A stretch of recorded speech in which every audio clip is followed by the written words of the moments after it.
Classique. Et voilà. Ok. Bon, bonjour monsieur et bonjour mesdames. Bonjour. Bonjour. Et j'ai vu que vous m'avez préparé un beau programme aujourd'hui. On va Donc, laisser François, comment je peux vous aider? on va laisser Françoise introduire. Oui, bon, je n'ai rien introduit. Vous allez faire des questions, mais comme tu as vu les questionnaires que je t'ai envoyés, on a comme c'est pas un examen, mais c'est comme un devoir en fait de l'école. On doit passer à travers tous ces thèmes-là.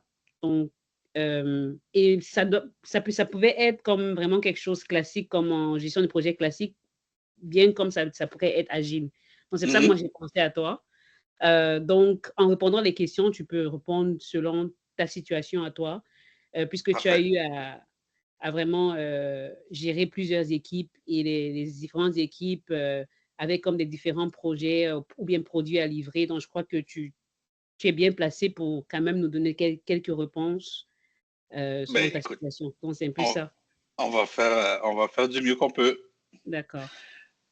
Donc, on va Effectivement. débuter l'enregistrement parce qu'on doit, comme je t'ai dit, on va enregistrer, mais on va pas comme mettre tout sur la présentation. On va juste prendre comme des petites parties qui sont vraiment pertinentes. Et puis, mais je pourrais aussi t'envoyer ça avant qu'on l'envoie au prof. Si D'accord. Oui. ça te Ben, bien motive. sûr, ça m'intéresse. Oui. D'accord, exactement. Cool. Je vais lancer ça.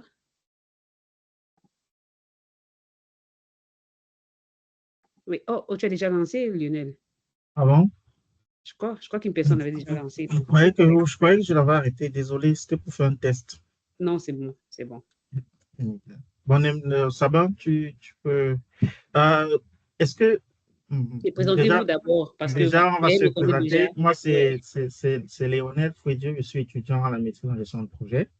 Je suis également le camarade de classe de, de Françoise qui nous a mis en contact avec vous dans le cadre de ce cours-ci. Parfait. Enchanté, Lionel. Merci, enchanté. Merci. Donc, moi, je me nomme Sabin Nendobe-Doba, et étudiant également en maîtrise la gestion de projet en parcours professionnel. On tenait à vous remercier de votre disponibilité malgré vos nombreuses occupations. Voilà. Donc, je suis également camarade de classe à Françoise et Léonel. Merci. Merci. Donc, pour me mettre en contexte, est-ce que vous avez quand même de l'expérience en tant que chargé de projet ou chef de projet, ou c'est votre dernière étape avant d'avoir vos premières expériences sur le terrain? Je peux y aller. Moi, j'ai un background d'économiste, donc j'ai travaillé par le passé sur des projets, plus des projets d'aide au développement, financés pour la plupart par les institutions des Nations Unies, etc. Les questions d'autonomisation des femmes, voilà, tout ce qui touche à ces projets-là. Donc, c'est un peu ça mon background. Donc, je ne suis pas très solide en gestion de projet, mais ça va. J'ai quelques petites notions d'expérience. OK, parfait. Merci, Sabin. Et toi, Lionel? De mon côté, c'est un peu pareil par rapport à Sabin. La gestion de projet, parfois, on l'a fait sans le savoir. Et du coup, moi, j'ai été dans les projets de recherche. Et après, j'ai eu une opportunité aussi, une expérience assez d'une année dans le numérique. C'était un projet d'installation de la fibre optique. Et voilà, c'est là mes expériences. Et du coup, c'est tout l'intérêt de la formation, c'était pour mieux comprendre solidifier tout comment, ça. pour solidifier tout ça, mieux comprendre les comprends. méthodologies et les pratiques qui sont mises en œuvre dans le processus de gestion de projet. Ben, écoute, Léonel, tu as bien dit, la gestion de projet, des fois, on l'a fait sans le savoir.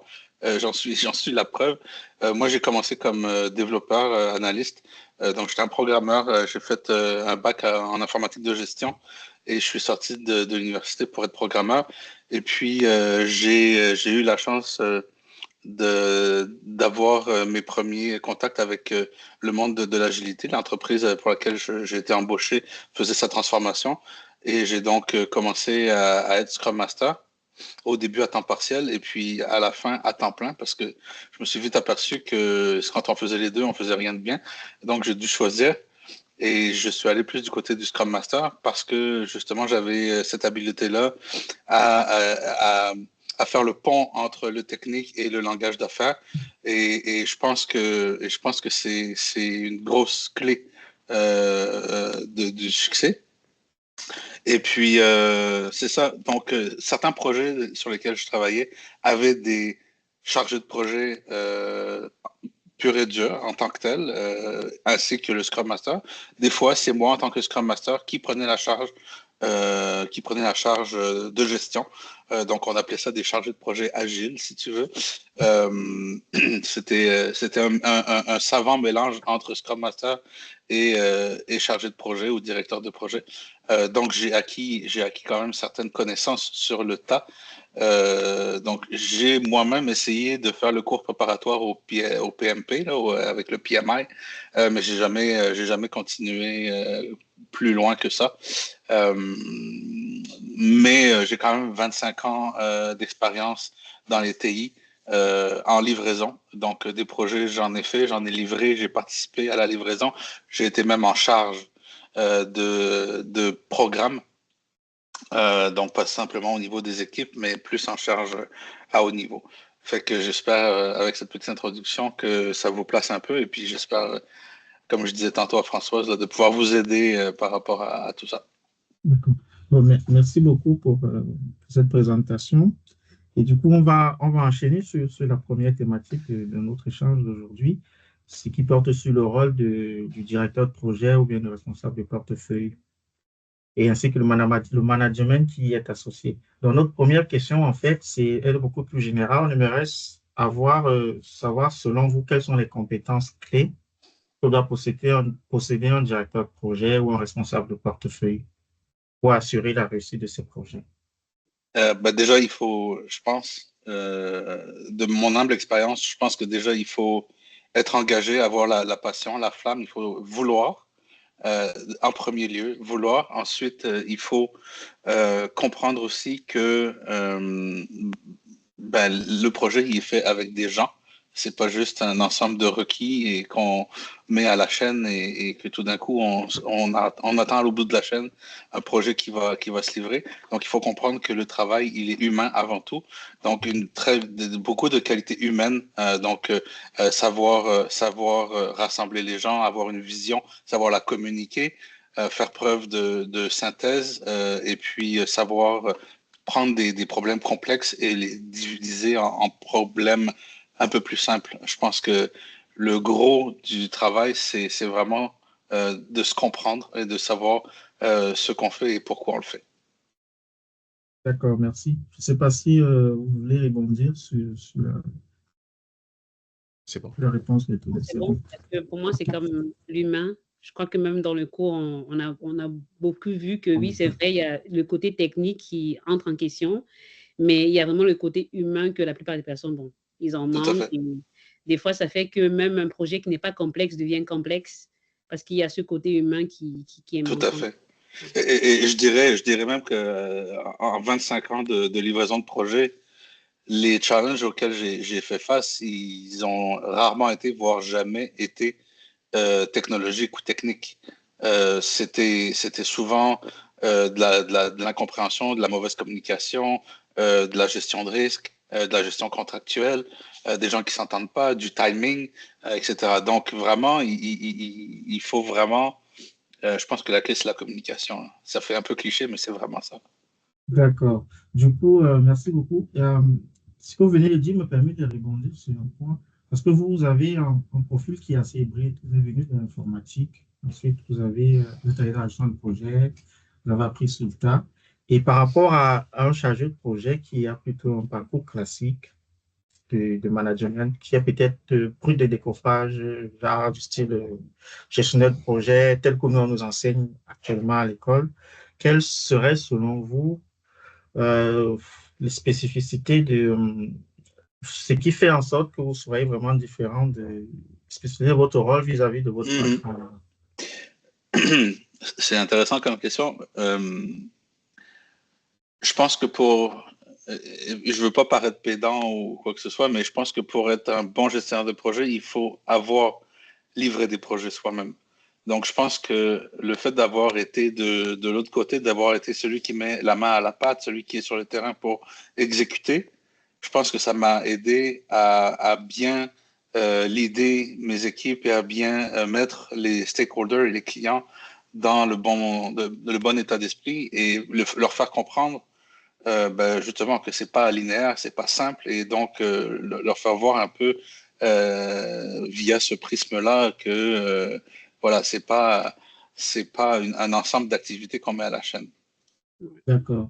Et est-ce que ça vous aide aussi à mieux comprendre, on va utiliser l'expression se mettre à la place des membres de votre équipe, est-ce que ça vous aide à mieux comprendre leurs tâches ou bien les difficultés qu'ils rencontrent C'est quand vous clair, c'est ça, travaillez avec eux? c'est exactement ça. Je pense que par rapport à peut-être à un gestionnaire qui, qui, euh, qui, qui n'a que la théorie, si on veut, qui a la théorie, pas qui n'a que la théorie, mais qui a la connaissance de la gestion, mais pas de l'exécution, je crois qu'il manque un morceau. D'accord. Et moi, dans mon quotidien, en tant que Scrum Master, que coach agile, j'ai pu amener aussi cette éducation aux clients et aux stakeholders euh, pour, euh, pour bien comprendre ça. D'accord. Et là, on va discuter un peu de votre expérience par rapport aux livraisons que vous avez faites. Est-ce que Mhm. vous avez en tête les principales difficultés que vous avez rencontrées et comment est-ce que vous les avez surmontées? Bon, Il doit y en avoir beaucoup parce que c'est quand même... le grand classique, en fait, Oui. c'est qu'en termes en gestion de projet, souvent, euh, si on parle de la gestion de projet classique avec les trois axes de finance, le budget, l'échéancier et et la portée, c'est que on veut tout pour hier et gratuit. Et donc, il faut, dans ces trois axes-là, il faut se laisser la chance de pouvoir être flexible. En gestion de projet pur, on part d'une idée, pardon, on bâtit un plan et ensuite, à partir de ce plan-là, on regarde combien de temps ça va nous prendre et quel genre de personnes ça va nous prendre, pour combien de temps, etc. Euh, et puis ensuite, on fait des évaluations, des analyses et on part pour 1, 2, 3 ans de projet. Et on fait comme si on avait eu une boule de cristal depuis le jour 1 et puis on se commet à livrer le plan de projet. Moi, c'est ma principale difficulté, c'est de faire comprendre aux gens que le plan, c'est bien d'en avoir un, mais il va changer. Et il va changer très rapidement. Peut-être même 1 semaine ou 2 semaines déjà au début du projet, il va y avoir les premiers imprévus, les premières incompréhensions qui font en sorte qu'on va devoir se réajuster. Et souvent, les gens ignorent cette phase-là et disent, oui, oui, non, c'est bon, on a un plan, on va rattraper en vol, si on veut, là, on va rattraper en vol. Et souvent, ça génère beaucoup d'incompréhension, beaucoup d'insatisfaction. On livre pas les bonnes choses. On passe notre temps à gérer des demandes de changement, à se chicaner qui a raison, qui a tort. Oui, mais j'avais mis une virgule. Oui, mais il fallait pas comprendre ça. Oui, mais je l'avais mis ici.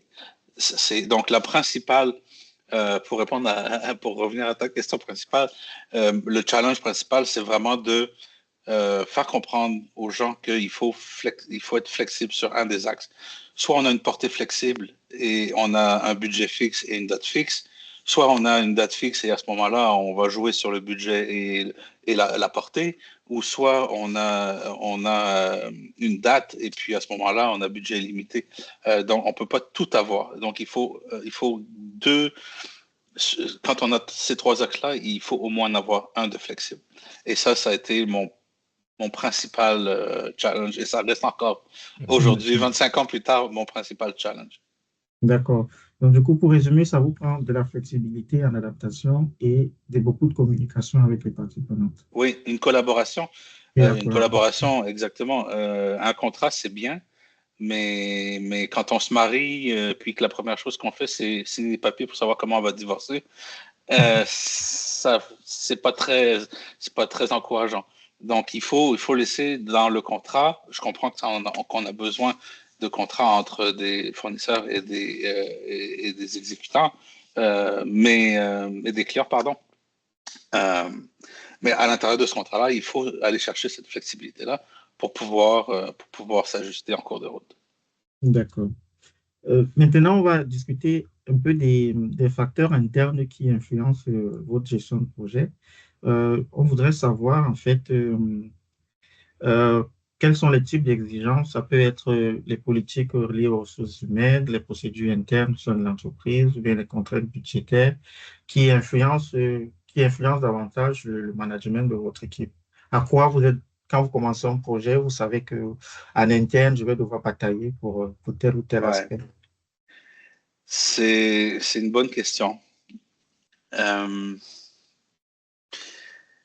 Dans les grosses entreprises, chez les gros clients avec qui j'ai travaillé, dans des grosses entreprises, pour simplifier les choses, on veut souvent mettre les choses dans des boîtes. Et si ça rentre pas dans les boîtes, ben, ça n'existe pas ou on va le modifier, on va le pervertir pour le faire rentrer quelque part. Je pense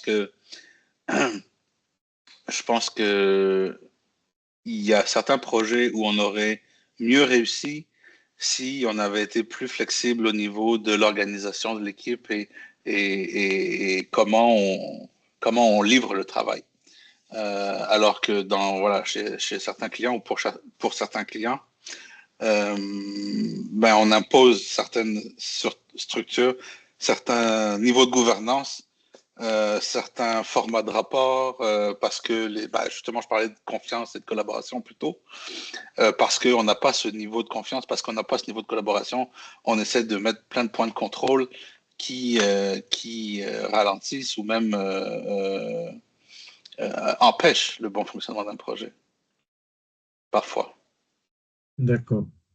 Euh, Est-ce que là, vous avez parlé des clients, par rapport avec parce que j'avais une deuxième aspect de ma question devait concerner Mhm, les exigences externes concernant en fait euh, les différents, euh, les différentes parties prenantes externes qui sont dans le projet et qui mhm, peuvent, en fonction du statut qu'ils ont, le client, de ce qu'ils veulent, peut-être changer d'avis et compagnie.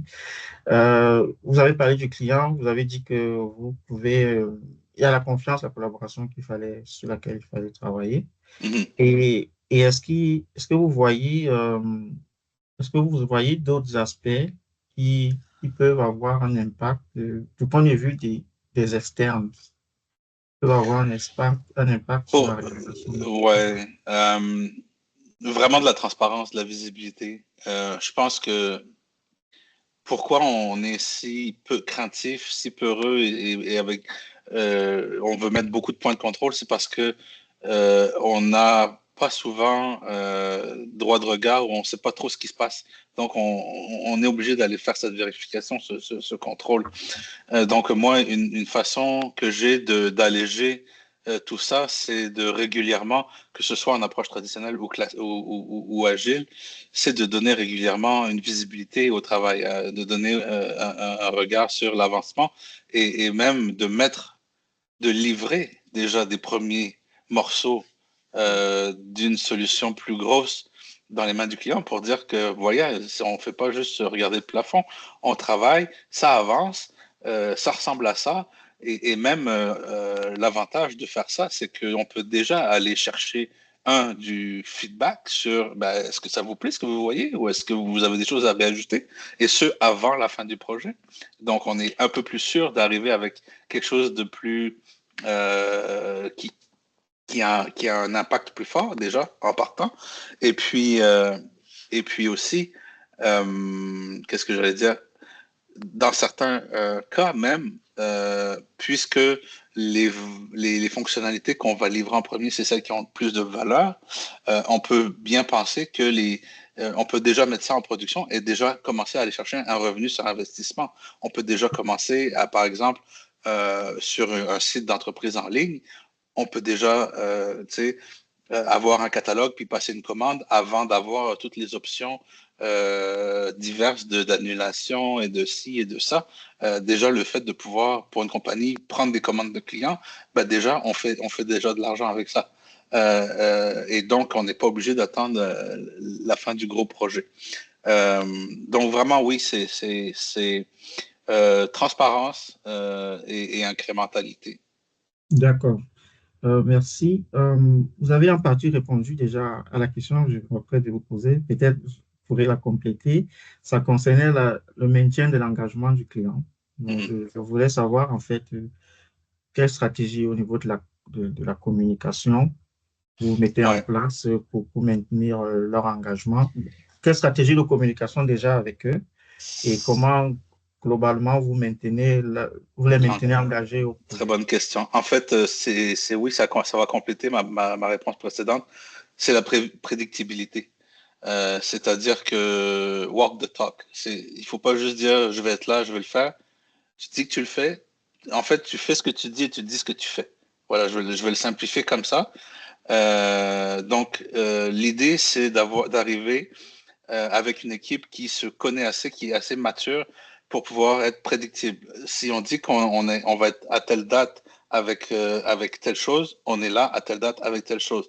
Et si on n'est pas là avec telle date à telle date avec telle chose, on a le courage d'expliquer pourquoi et on s'ajuste. Et on a cette fameuse collaboration, ce fameux climat de confiance qui nous permet de le faire sans nécessairement avoir peur d'un blâme ou même de cesser les activités avec ce client. Donc vraiment, c'est vraiment ça. Fais ce que tu dis ce que tu fais. D'accord, merci beaucoup. Je crois qu'on vient de couvrir le premier thème de notre échange. Le deuxième concerne les innovations managériales en contexte multiprojet. Et on voulait surtout discuter avec vous de l'intelligence artificielle, donc notamment en mode agile. Et on avait deux questions pour vous. La première, c'était comment voyez-vous l'intégration de l'intelligence artificielle dans un cadre agile afin d'améliorer la gestion du projet, que ce soit multi-projet ou bien multi-équipe? Très intéressant comme question aussi. Pour être totalement transparent, je n'ai pas beaucoup d'expérience avec l'intelligence artificielle et encore moins appliquée sur le terrain en gestion de projet agile. Ce que je peux dire, c'est que ça va être définitivement un outil supplémentaire qui va nous permettre d'aller encore plus rapidement à nos objectifs. Je pense aussi que c'est pas quelque chose qui va remplacer quoi que ce soit. C'est quelque chose qui va améliorer beaucoup de choses. Encore là, on parlait tantôt des chefs de projet qui ont déjà fait du développement versus les projets qui n'en ont pas, les chefs de projet qui n'en ont pas fait. Pour moi, l'intelligence artificielle, c'est à peu près la même chose. Si tu te proclames chef de projet ou Scrum Master et que tu te fies que sur l'intelligence artificielle pour arriver à faire tes choses, tu vas te planter. Parce qu'il y a beaucoup de choses que tu ne sauras pas, les nuances de la communication humaine, l'humour, la subtilité dans la prise de requis, l'établissement de la confiance avec les clients, tout ça, l'intelligence artificielle, pour moi, aujourd'hui, n'est pas capable de t'apporter ça. Ça, c'est clair. Donc, ça va être très puissant si l'expérience et le bon sens est déjà présent. Voilà, ça sera ma première partie de réponse. D'accord. Vous voyez surtout comme un appui, mais pas comme un challenger pour se charger de projet dans la vie. Exactement. Et je lis beaucoup en ce moment sur l'intelligence artificielle et quelque chose que j'ai retenu, c'est que l'intelligence artificielle va pas remplacer un chef de projet, par exemple. Mais un chef de projet qui n'utilise pas l'intelligence artificielle va définitivement se faire remplacer par un chef de projet qui l'utilise.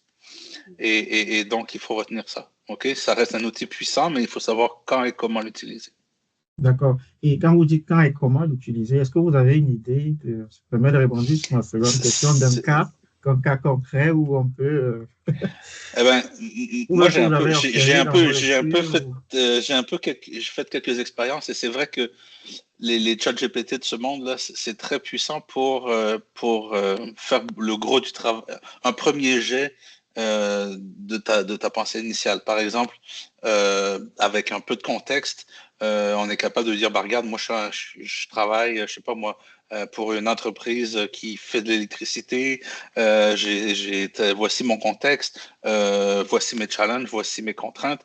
développe-moi un plan de projet en X étapes avec tel jalon, etc. Il va être capable de te pondre quelque chose de très intelligent et de très pertinent.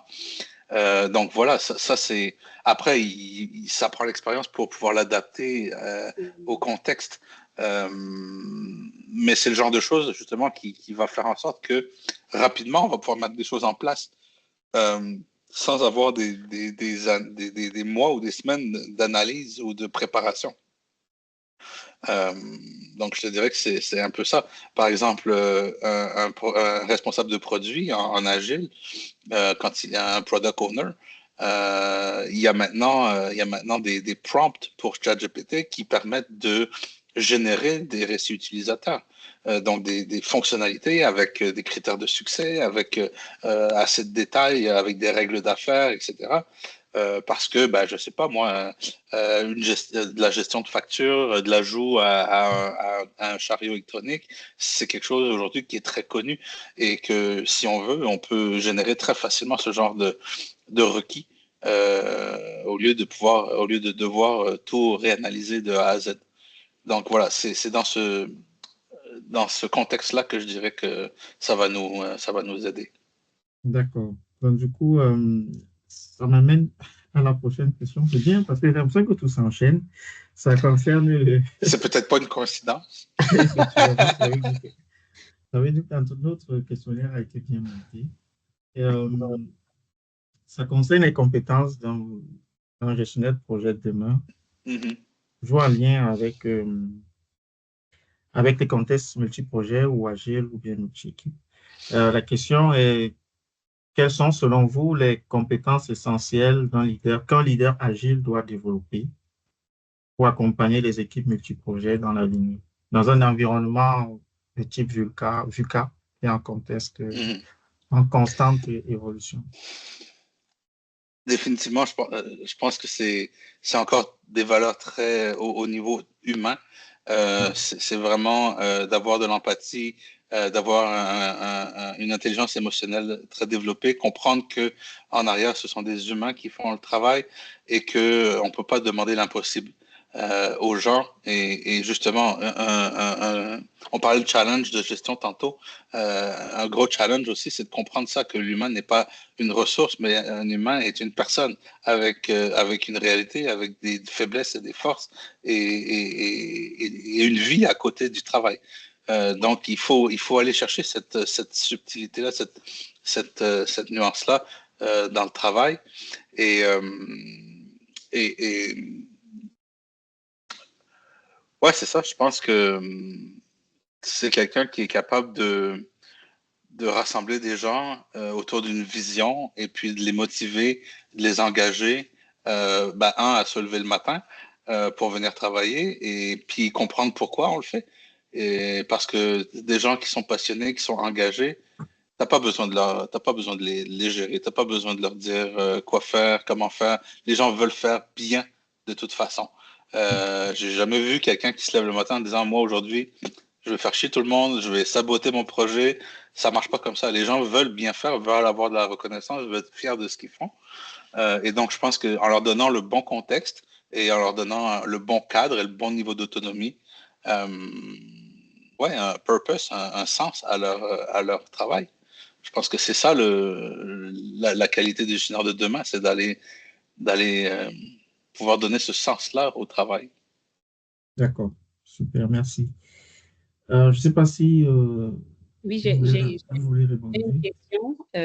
Bon, je crois que là, je suis un peu avantagée parce que j'ai vu Maëlle travailler un peu. Mais suivant ce que vous venez de dire, maintenant, regardons le fait que vous avez eu à gérer plusieurs Scrum Masters. Mm-hmm.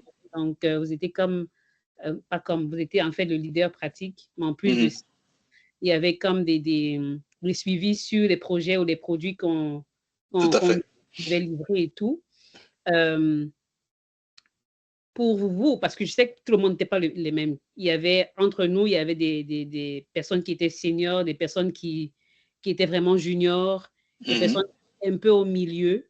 Donc, si par exemple, on vous disait que, OK, Maëlle, il faudrait choisir ou bien, je ne sais pas, reconstruire l'équipe, donc, à votre sens, ça serait quel genre de compétences allez-vous chercher? Maintenant, je parle maintenant pour les équipes. Quel genre de compétences allez-vous chercher?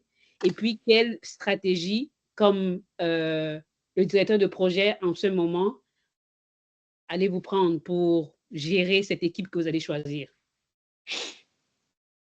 Quelque chose que j'ai eu beaucoup d'embauches à faire, j'ai passé beaucoup d'entrevues et je pense que là où je pense que j'ai bien fait, c'est que j'ai souvent, même la plupart du temps, choisi les gens avec la bonne attitude plutôt qu'avec les compétences techniques sur le CV. J'ai déjà eu des gens très calés techniquement sur le papier. Je leur parle, c'est déjà important que tu ne veux pas travailler avec cette personne-là. Ça passe pas capable de communiquer, pas capable de faire passer une idée, tourne autour du pot pour répondre aux questions ou répond pas du tout aux questions. Non. Alors que si quelqu'un arrive en disant, le couteau entre les dents, l'attitude, voici, être capable de faire passer ses idées, être capable d'être honnête par rapport au fait qu'il ne sait pas tout, mais qu'il va faire ce qu'il faut pour apprendre, ça, c'est le genre de personne que je vais définitivement retenir pour travailler dans mon équipe avec moi. Donc, voilà. Attitude over skills. Ça, c'est définitivement quelque chose que je recherche dans mes collaborateurs. C'est sûr qu'il faut un minimum de compétences techniques. Je dis pas que c'est pas important. C'est comme le manifeste agile. Quand on dit que la partie de droite est importante, il faut pas ignorer la partie de gauche. Donc, mais c'est pas tout. Et donc, quand je décèle ça dans une entrevue, définitivement, c'est quelque chose qui joue en la faveur des candidats. Oui, c'est ça, une espèce d'avoir cet esprit de croissance et non pas cet esprit fixe. Ce mindset fixe en disant tout est déjà dessiné d'avance, on est avec les talents qu'on a et puis on l'a ou on l'a pas. Ou l'espèce d'attitude fataliste de on a toujours fait comme ça, mais bref, tu comprends. Non, il faut avoir cette attitude de on sait pas on sait qu'on sait pas tout. Et les choses qu'on ne sait pas, on va les découvrir et avec humilité et avec humanité, quoi. On se pète pas les bretelles, on fait pas semblant, quoi.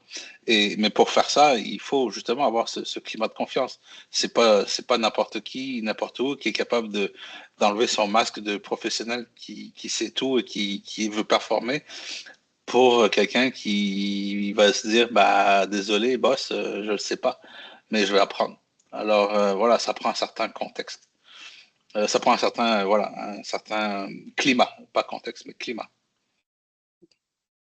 Donc le leader de demain, c'est quelqu'un qui va être en mesure de créer ce climat-là. Il doit aussi être capable il y a une bonne capacité d'observation, en fait. Tout à fait. Tout à fait. Capter les communications non verbales.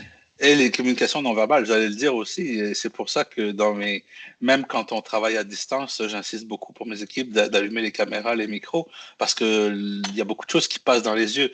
Je vois Sabin, il n'a pas parlé depuis longtemps, mais je le regarde de temps en temps et je vois que je réponds des choses qui plaisent et qui m'encouragent par ses réactions à continuer. Donc c'est important et moi je le remarque et je remarque le sourire de Françoise aussi. Donc je sens que ça va dans le bon sens. Donc ça me permet d'alimenter les choses aussi. Donc voilà. Alors que si on était caméra fermée avec juste en audio, je verrais pas les beaux sourires et puis je serais constamment en train de me dire mais est-ce que je dis des conneries? Est-ce qu'il faut que je continue? Et je serais pas concentré sur mon entrevue en fait. Donc là vous me permettez de sortir les vraies choses que je veux sortir au lieu d'avoir plein de doutes à l'intérieur de moi. Là. Voilà. C'est une très bonne conclusion pour la prochaine question qui a un côté travail hybride, nouvelles technologies, qui pousse les gens à travailler de chez eux et un peu de temps en temps au bureau aussi. On voulait savoir comment est-ce que vous favorisez, que vous maintenez l'état d'esprit agile sont les différents managers avec lesquels vous travaillez, différentes équipes aussi avec lesquelles vous travaillez? Encore là, je rabâche les mêmes choses. C'est walk the talk. Fais ce que tu dis ce que tu fais. Moi, j'ai jamais été quelqu'un de très contrôlant, de très micromanager, à savoir, mais qu'est-ce que Françoise fait à son bureau, à la maison, de 8h à 5h la journée? Est-ce que ça marche pas? Ce qui marche, c'est, ben, Françoise, tu vas travailler chez toi, ok, parfait, mais pour demain, j'aimerais avoir ça de près. Ben, si demain, elle arrive avec ça de près, qu'elle a pris 2 heures pour le faire, ou 8 heures, ou 15 heures, pas mon problème. Elle l'a fait. Voilà. Et moi, c'est tout ce qui compte, c'est le résultat. Je veux pas qu'ils aient à justifier le nombre de touches appuyées à l'heure. Je veux pas qu'elle me justifie que sa souris a bougé pendant 8 heures. Moi, je peux bouger ma souris pendant 8 heures et accomplir rien du tout. Alors que Françoise, en 2 heures de travail, elle va générer beaucoup plus d'impact que moi qui bouge ma souris pendant 8 heures.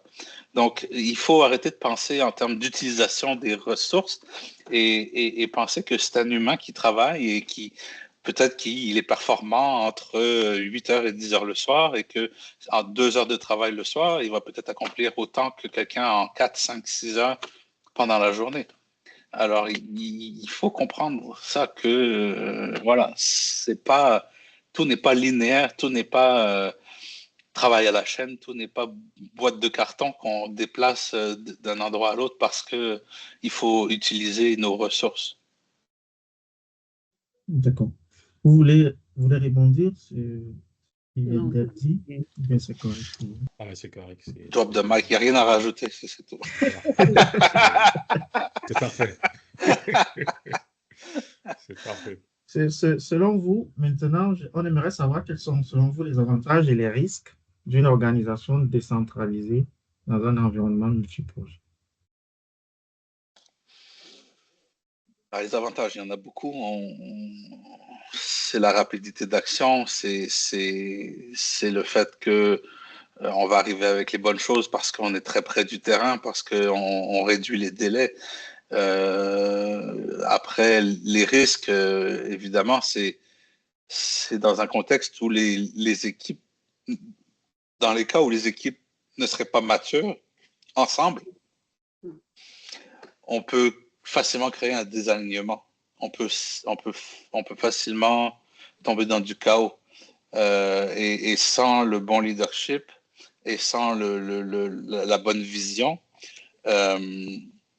ça peut très rapide. Pardon, vous m'entendez?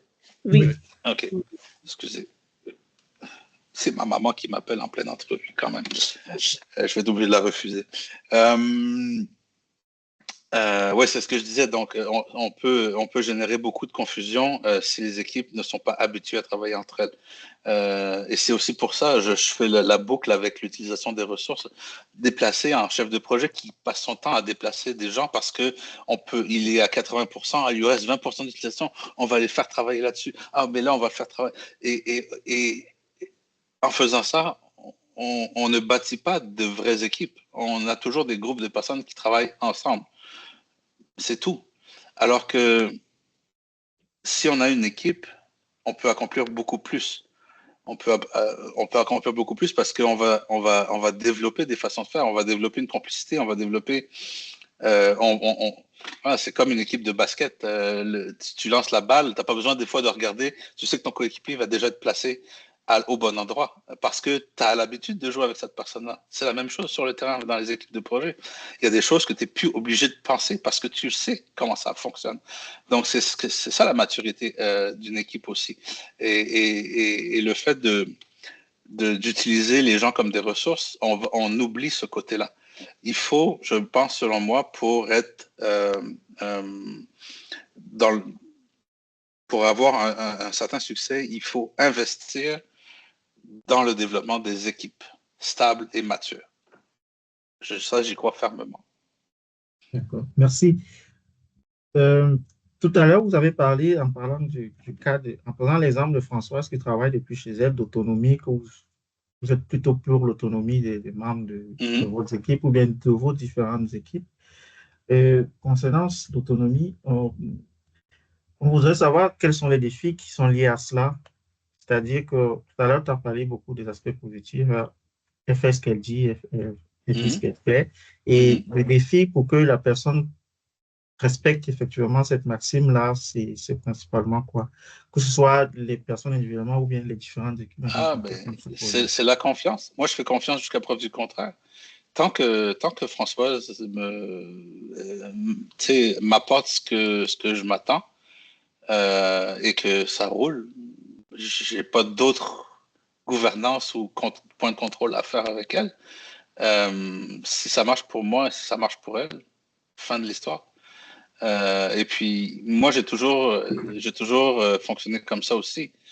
Et tu sais, je pose pas de questions. La charge de travail est petite, je suis pas idiot. Je sais qu'on va prendre ça plus relax, on va commencer un peu plus tard, on va finir un peu plus tôt.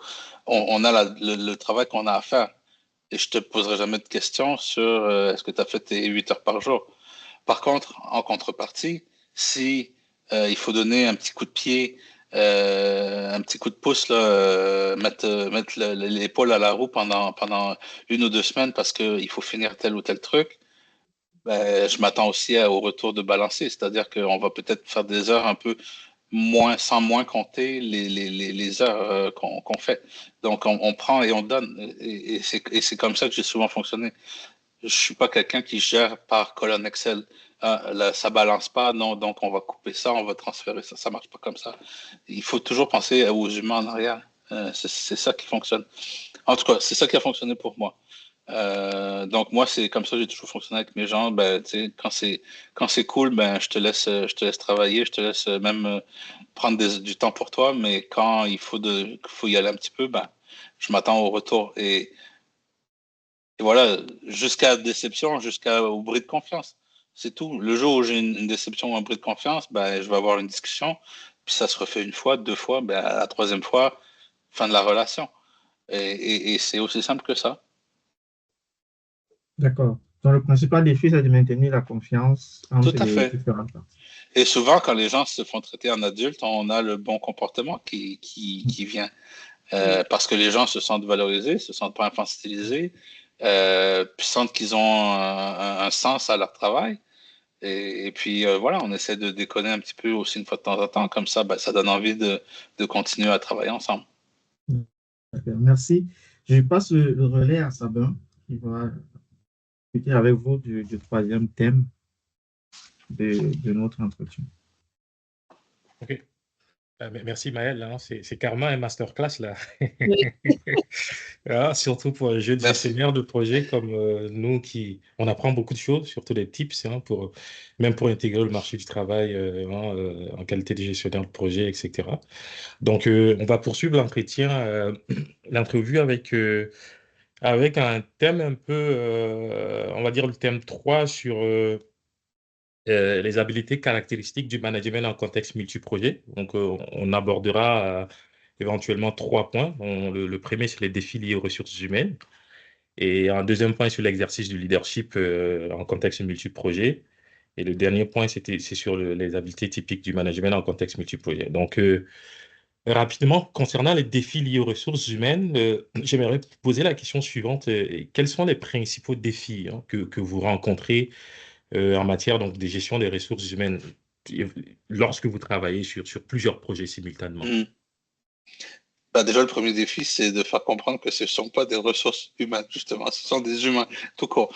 Mais ça, je l'ai déjà dit beaucoup, mais passons par-dessus le fait que du mot ressources humaines, je l'ai dit un peu tantôt, j'ai abordé la question, la réponse plutôt. Le principal défi, c'est de pas tomber dans le piège de l'utilisation à 100%, de la maximisation du temps du collaborateur ou de la collaboratrice. Il faut garder une certaine liberté, un certain temps libre, en tout cas sur papier, des personnes, parce que on l'a déjà dit plusieurs fois, vous le savez, la vie n'est pas linéaire et les imprévus dans un projet, il y en a plus qu'on en voudrait. Et le fait de ne pas avoir de temps de libre ne permet pas de gérer ces imprévus. Et c'est là où on va accumuler plein de retard, où on va générer du stress, on va générer de la frustration, on va s'engueuler, on va être très tranché et on va commencer à accumuler les problèmes. Je dis pas que tout est parfait et que il faut seulement planifier 50% d'utilisation. Moi, en général, je garde toujours, sur une journée de 7h30, je planifie entre 5h30 et 6h30. Souvent 6h. OK? Sur une journée de 7h30, moi, je considère qu'on peut travailler 6 heures. Et il y a 1h30 par jour pour toutes sortes de choses.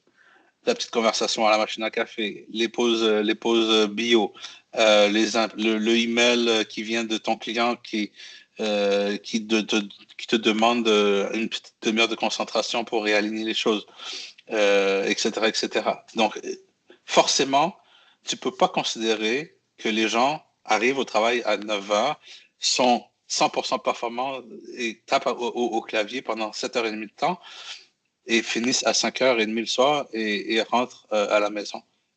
Il faut laisser du temps pour broder autour de tout ça. Donc ça, c'est la première chose que j'ai appris aussi, c'est de ne pas tomber dans ce piège-là de l'utilisation à 100%. Un autre défi aussi,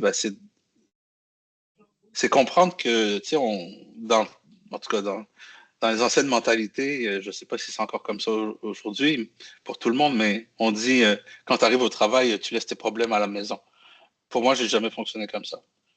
C'est impossible, et j'en suis la preuve que tu peux pas arriver au travail et oublier tout ce qu'il y a à la maison. Ça t'habite.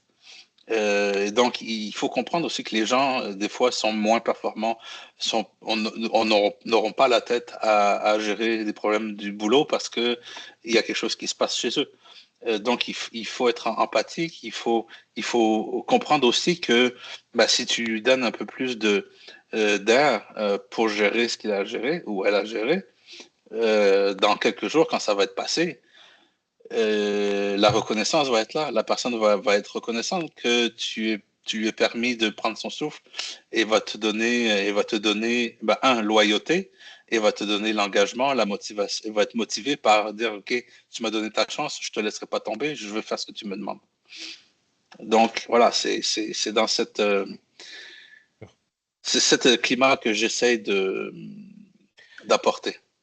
Je ne sais pas si ça répond à ta question. Oui, exactement. Donc, je voulais également rebondir sur la question, par exemple, des risques de surcharge du travail. Est-ce que dans le travail que vous faites, souvent, est-ce que vous êtes confronté effectivement à ces risques de surcharge de travail pour vos équipes? Et si oui, mais comment vous prenez souvent pour y remédier de façon efficace? Bon, alors déjà, conceptuellement, je n'encourage jamais le surtemps. Pourquoi? Parce que le surtemps, c'est toujours du surtemps par rapport à un plan qu'on s'est fait sur papier. C'est des limites, des contraintes qu'on s'est données. Alors que la vie de personne n'est en danger, la Terre ne va pas exploser, le Soleil va se lever demain. Et puis, c'est pas ça qui va changer la donne de toute façon. Bon, ça, c'est le grand concept. Mince, j'ai oublié mon fil où je m'en allais. Répète-moi ta question 2 secondes pour... Alors, la question, c'était donc par rapport au risque de surcharge les de risques de travail. surcharge. Exactement. Donc, deuxième partie, pour éviter qu'on tombe dans ce besoin de surtemps, et je dis pas qu'il faut jamais en faire, il y a des occasions où j'en ai fait, où c'est valable, mais faut pas que ce soit une norme, faut que ce soit une exception. Un outil que j'utilise beaucoup pour ne pas tomber là-dedans, c'est ce qu'on appelle l'outil, en anglais, c'est Capacity Driven Planning, c'est-à-dire de la planification en fonction de la capacité. Donc, donc, ton équipe, tu sais combien de gens tu as, tu sais leur charge de travail, tu planifies avec eux, tu sais que tu as tant d'heures dans ta semaine, les gens estiment leur travail et puis on essaye de mettre sur papier un peu l'utilisation du temps. Et puis, quand il n'y a plus assez de temps, on arrête de rajouter du travail. Donc, c'est un peu du mode pull au du mode push. On dit pas, tiens, voici, tu as tout ça à faire pour telle date, débrouille-toi, il faut que tu y arrives. Nous, c'est plus, regarde, on a un certain montant d'heures disponibles, on va prendre du travail jusqu'à hauteur de, et puis on va se laisser évidemment de la place pour les imprévus, on va se laisser de la place pour les formations, les réunions, etc. On va essayer de visualiser le mieux possible. Et puis, en fonction des contraintes fixes qu'on a, on va être capable de dire, dans tout le montant théorique d'heures disponibles, j'ai tant qui va être alloué pour mes réunions, puis mes ci, puis mes ça, puis j'ai tant qui va être alloué pour exécuter mon projet.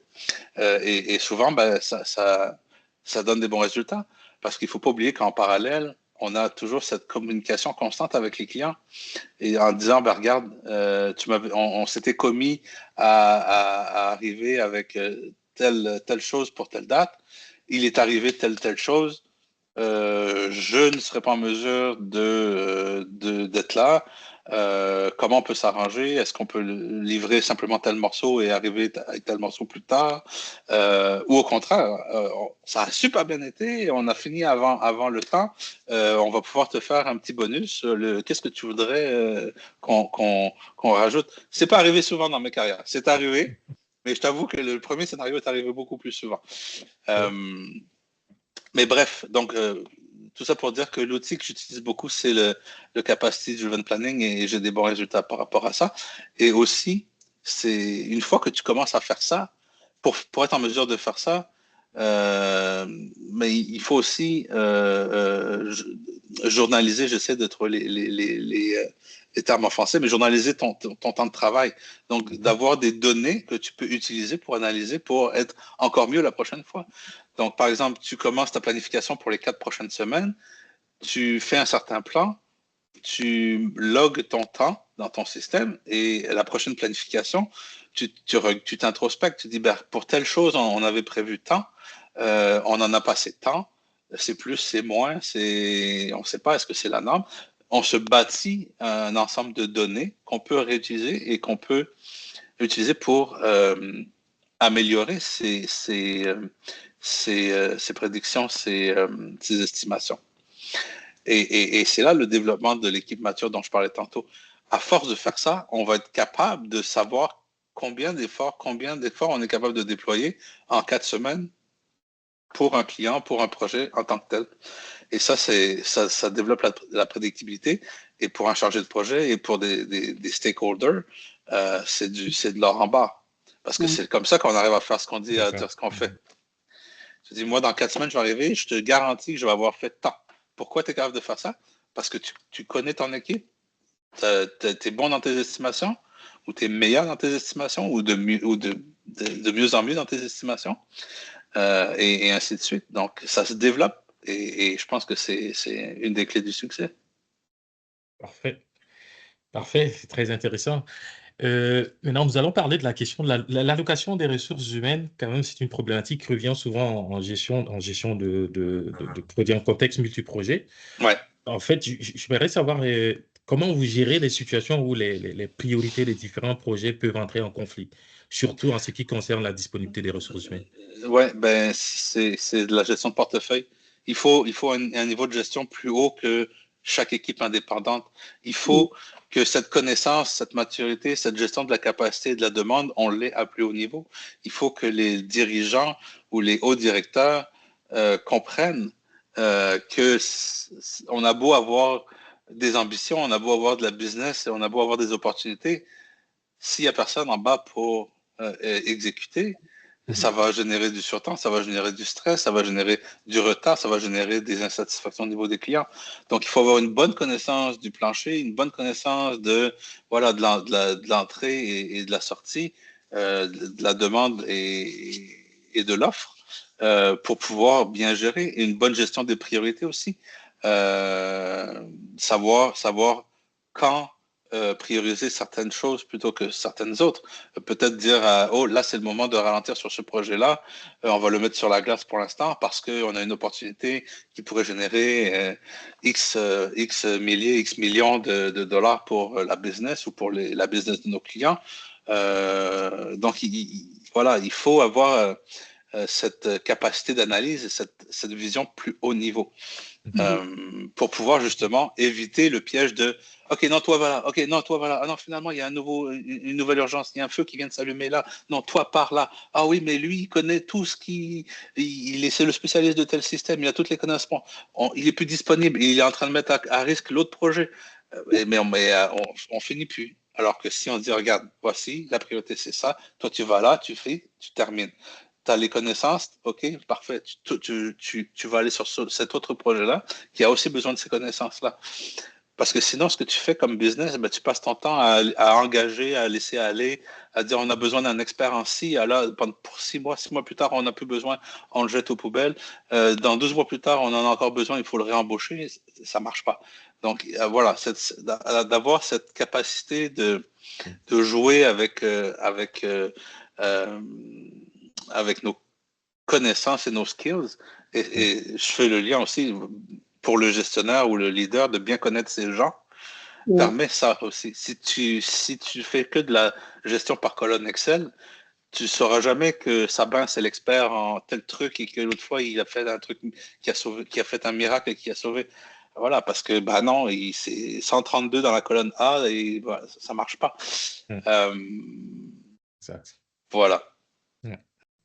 OK, donc je ne sais pas si mes collègues ont quelque chose à rajouter par rapport au point discuté sur les ressources humaines, sinon on va continuer avec le point sur l'exercice du leadership en contexte multiprojet. Et comme dit souvent, la gestion de projet, c'est en même temps, c'est de la science et aussi de l'art. Dans l'art, à cause effectivement de l'élément humain, donc le leadership ici, c'est un point très important en contexte multiprojet. Donc j'aimerais savoir, en fonction effectivement, dans un environnement multiprojet, comment vous arrivez à vous adapter, c'est-à-dire adapter votre style de leadership pour répondre aux besoins spécifiques de chaque projet. Donc, tout en maintenant une vision globale, cohérente. Oui, non, c'est définitivement un art. C'est définitivement un art parce que la science, c'est pas compliqué. Voici, tu fais rentrer ça, tu appliques tel processus et voici le résultat. Et scientifiquement, si tu fais la même chose 2 fois de suite, tu vas obtenir le même résultat. Donc, c'est définitivement un art d'exécuter des projets, de gérer des projets et de livrer des projets. Maintenant, pour l'adaptation au leadership, je pense que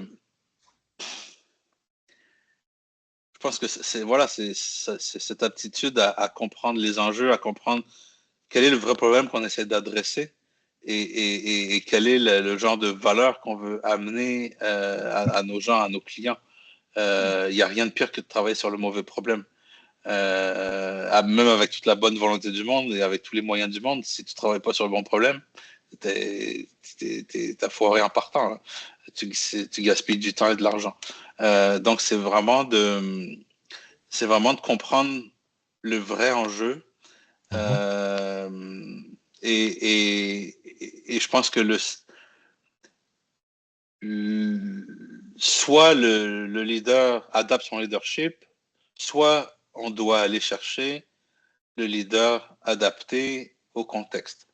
Un leader qui est plus directif versus un leader qui est plus rassembleur, versus un leader qui est plus analytique, versus un créatif, versus un artiste qui va voilà, développer plein d'idées.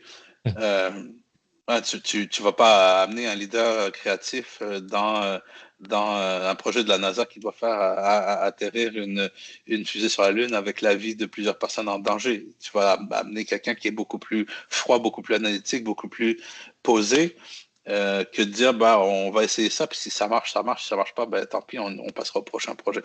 Donc, soit tu as les capacités comme individu à adapter, soit il faut être assez humble aussi pour dire, ben moi, comme leader, c'est pas mon bag là. Vous allez vous planter si vous y allez avec moi. Je vous recommande mon collègue. Ok. Ou en tout cas, moi je me retire. Si j'ai personne à recommander, sois assez humble pour savoir quand te retirer aussi. Ou même dire, aller voir ta gestion et dire, honnêtement, je pense pas avoir les capacités nécessaires. Est-ce que ouais, je mets tout sur la table. Donc, soit vous allez me chercher un collègue, soit vous me remplacez, soit on va faire, mais avec les contraintes que je vous ai mentionnées, mais soyez bien au fait. Donc, encore, ça va rechercher les capacités de transparence et de collaboration que je parlais tantôt. OK. Donc, Parfait. j'ai une question à ajouter sur cette partie-là. Allez-y, Françoise. Oui, donc, personnellement, quel style de leadership que vous croyez que vous avez? Est-ce que c'est toujours, est-ce que c'est toujours la même chose ou bien des fois vous trouvez comme, oui, je sais pas, je peux être artiste des fois ou bien d'autres fois. Ouais. Non, c'est une bonne question. Je pensais pas que j'allais faire une introspection sur moi-même aujourd'hui. Mais je te dirais que mon go-to style, là, mon style, c'est rassembleur. Je suis quelqu'un qui aime le contact avec les gens, qui va faire passer les idées avec humour, qui a une certaine aisance à synthétiser les choses, à couper des problèmes en plus petits problèmes, et donc à utiliser cette espèce d'énergie pour créer le momentum. Ça, c'est mon go-to. Maintenant, j'ai déjà été dans des projets où c'était critique, il fallait être là pour une certaine date, c'était le bordel, il n'y avait aucune vision, aucune visibilité, il a fallu être très organisé, redresser le projet. Donc, c'est sûr que si on me dit, Maël, je t'appelle aujourd'hui parce que j'ai un projet à redresser, c'est pas la même chose que de me faire appeler en disant, Maël, j'ai vraiment une super opportunité, tu vas monter ton équipe puis tu vas partir un nouveau produit que personne n'a jamais vu. Donc, je pense que j'ai quand même une facilité aussi à adapter mon style de leadership. C'est sûr que je ne serai pas la même personne, pas la même personne. Je n'aurai pas les mêmes attentes par rapport à mon équipe et ma façon de communiquer les choses. De la même façon, si c'est un redressement de projet, par exemple, ou un nouveau projet qui part de zéro, par exemple. C'est sûr qu'en redressement de projet, je suis beaucoup plus directif. Je sais où je dois m'en aller, je sais ce qui est attendu et je vais faire en sorte que on va être là, la mission va être remplie. Mais par contre, je vais le communiquer à mon équipe en disant, l'équipe, là, on est dans un contexte rouge. Et là, je vais vous demander des choses, mais ils vont le savoir. Ils vont savoir que finalement, je suis pas un salaud là, qui essaie de profiter de la situation puis qui tire sur tout ce qui bouge. Donc, encore là, ton style de gestion, tu peux l'adapter, mais tu peux aussi le communiquer à ton équipe en disant, là, on est dans tel contexte, voici comment je vais agir. Voici, et quand on sera redressé, voici comment je vais agir. Et la personne que vous voyez aujourd'hui, ce sera peut-être pas la même personne que vous allez voir demain. Exactement. En fait, effectivement, je pense que Françoise a marché un peu sur ma lancée, c'est-à-dire le leadership, il peut être dynamique, right? C'est-à-dire Tout à il n'est fait. pas statique en fonction des situations, mais aussi en fonction de certaines exigences ou de l'évolution du projet. Donc, on peut adapter son leadership. Voilà. Tout à fait. OK. Mais tu parles d'adaptation, et c'est ça, pour moi, l'intelligence, l'adaptation, elle est là. C'est ça la vraie flexibilité, c'est de pouvoir naviguer dans ton contexte. Absolument. Et c'est ça la principale aptitude qu'on recherche chez les leaders d'aujourd'hui. Ouais. OK. Donc, je vais toujours continuer avec le point sur le leadership parce qu'on sait qu'en contexte multi-projet, donc, il y a plusieurs projets qui sont des fois exécutés simultanément, qui peuvent même entrer en concurrence du point de vue des ressources, etc. Donc, ce que j'aimerais savoir, c'est comment vous faites pour garantir la motivation et l'engagement de vos équipes, pour que la motivation et l'engagement de vos équipes restent toujours élevés, genre à un niveau high, pour Je la, donner de meilleurs garan- résultats. je la garantis pas. Ça, c'est clair, je peux pas la garantir. C'est tellement variable, c'est tellement Mhm. subtil, c'est tellement volatile et éphémère. Je peux pas la garantir. Par contre, ce que je peux garantir, c'est la transparence, c'est la communication, c'est le fait que je me présente au travail tous les jours avec la meilleure volonté du monde et avec cet esprit de curiosité et de professionnalisme et de volonté de bien faire les choses. Et il n'y a personne qui pourra te reprocher de faire de ton mieux. Ce que tu sais pas, tu sais pas. Voilà. Donc, en faisant ça, je pense que, et encore là, je répète encore, en n'oubliant pas qu'on travaille avec des humains et qu'on n'est pas parfait et qu'on a tous nos journées de merde, on va se le dire, et qu'on a tous des bonnes journées, en n'oubliant pas ça, je pense que les gens reçoivent bien ça et te le rendent quand c'est le temps ou quand ils peuvent. Et moi, c'est comme ça que je garantis un engagement d'équipe. C'est en favorisant ce climat-là.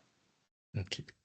En vous donnant l'exemple par vous-même, vous montrez à votre équipe, je vais dire, toute la motivation que vous avez aussi, quand vous le dites. Oui, Ils peuvent exactement. apprendre chez vous. Absolument. Et je dirais aussi que je montre ma vulnérabilité aussi. C'est-à-dire qu'il faut que je montre, moi, qu'en tant que leader, je suis pas parfait. J'ai mes jours où je ne suis pas capable de leader. Je ne suis pas capable de prendre des décisions et je vais m'appuyer sur vous, mon équipe, pour m'aider. Toi, Sabin, qu'est-ce que tu en penses aujourd'hui? Moi, j'ai la tête dans... jusque-là, on a une décision à prendre. Toi, si tu étais à ma place, tu ferais quoi? Et il faut que... Voilà, il faut qu'on puisse s'adapter et de ne pas se prendre pour le roi du monde en disant, mais si c'est pas moi qui prends la décision, ça ne marchera jamais. Toi, tu n'es là que pour servir ton équipe. Tu n'es pas là pour dire comment ça va marcher. Et souvent, en gestion de projet, moi, je me suis beaucoup fié quand il y avait des décisions critiques à prendre. Souvent, je me retourne vers l'équipe en disant, bah, c'est vous les experts, dites-moi. Dites-moi le message qu'il faut que j'aille passer au client. Dites-moi le message qu'il faut que j'aille passer à ma direction.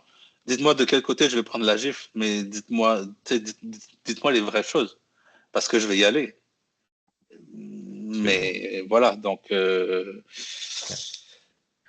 Merci. Non, mais j'aime beaucoup votre réponse parce que je me rappelle, je ne sais pas si tu te rappelles, Lionel, le cours qu'on a eu l'été passé sur la motivation des équipes et tout. Et puis, il y avait comme une... Bon, au début, on a posé des questions, tout le monde disait, oui, pour motiver mon équipe, je fais ça, je fais ça. Mais en fait, la réponse était comme, tu peux vraiment motiver personne.